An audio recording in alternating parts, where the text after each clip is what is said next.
राजस्थान के रेगिस्तान में जैसलमेर से कुछ ही किलोमीटर दूर बसा है एक ऐसा गांव जहां आज भी सूरज ढलते ही सन्नाटा बोलने लगता है। इस गांव का नाम है कुलधरा। कहते हैं यह गांव सिर्फ उजड़ा नहीं बल्कि इसे श्राप दिया गया था। कल्पना कीजिए, एक ऐसा गांव जहां कभी सैकड़ों लोग रहते थे, खुशहाल जिंदगी, हंसी खुशी, व्यापार, खेत खलिहान। लेकिन एक ही रात में सब कुछ खत्म हो जाए। लोग, घर, चूल्हे, सब कुछ वैसा ही छोड़कर गायब हो जाए और जाते जाते एक ऐसा श्राप दी जाए कि आज तक कोई वहां बस नहीं पाया। करीब 200 साल पहले कुलधरा एक समृद्ध गांव था। यहां पालीवाल ब्राह्मण रहते थे। ये लोग बहुत बुद्धिमान और मेहनती थे।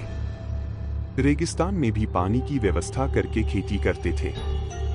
कुलधरा और उसके आसपास करीब 84 गांव बसे हुए थे और ये इलाका खुशहाली का प्रतीक माना जाता था। लेकिन फिर इस गांव की खुशहाली पर किसी की नजर पड़ गई। उस समय जैसलमेर का दीवान था सालिम सिंह। वह बहुत क्रूर और लालची माना जाता था। कहते हैं उसकी नजर गांव के एक ब्राह्मण की खूबसूरत बेटी पर पड़ गई और उसने ठान लिया कि वह लड़की उसे हर हाल में चाहिए। सालिम सिंह ने गांव वालों को धमकी दी, अगर अगली पूर्णिमा तक लड़की मुझे नहीं मिली तो मैं पूरे गांव पर भारी टैक्स लगाऊंगा और तबाह कर दूंगा। गांव वाले डर गए, लेकिन उन्होंने अपनी बेटी की इज्जत बचाने का फैसला किया। और फिर आई वो रात जो इतिहास बन गई। कुलधरा और आसपास के 84 गांवों के लोग एक गुप्त बैठक में इकट्ठा हुए। उन्होंने एक फैसला लिया, ऐसा फैसला जो आज भी रहस्य बना हुआ है। रातों रात सभी गांव वाले अपने घर, अपनी जमीन, अपनी यादें, सब कुछ छोड़कर चले गए। कोई नहीं जानता वो कहां गए, लेकिन जाते जाते उन्होंने इस जगह को श्राप दे दिया। कहते हैं पालीवाल ब्राह्मणों ने जाते जाते कहा, जो भी इस गांव में बसने की कोशिश करेगा वह कभी खुश नहीं रह पाएगा। और सच में आज तक कई लोगों ने यहां बसने की कोशिश की, लेकिन हर बार कुछ अजीब और डरावना हुआ।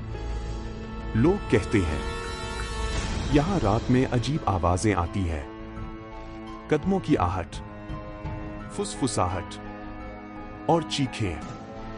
आज कुलधरा एक पर्यटन स्थल बन चुका है। दिन में यहां सैलानी आते हैं, तस्वीरें खींचते हैं और इस रहस्य को महसूस करने की कोशिश करते हैं। लेकिन सूरज ढलते ही यह जगह फिर से वीरान हो जाती है। सरकार ने भी यहां रात में रुकने पर पाबंदी लगा रखी है। कुछ लोग इस कहानी को सिर्फ एक मिथक मानते हैं।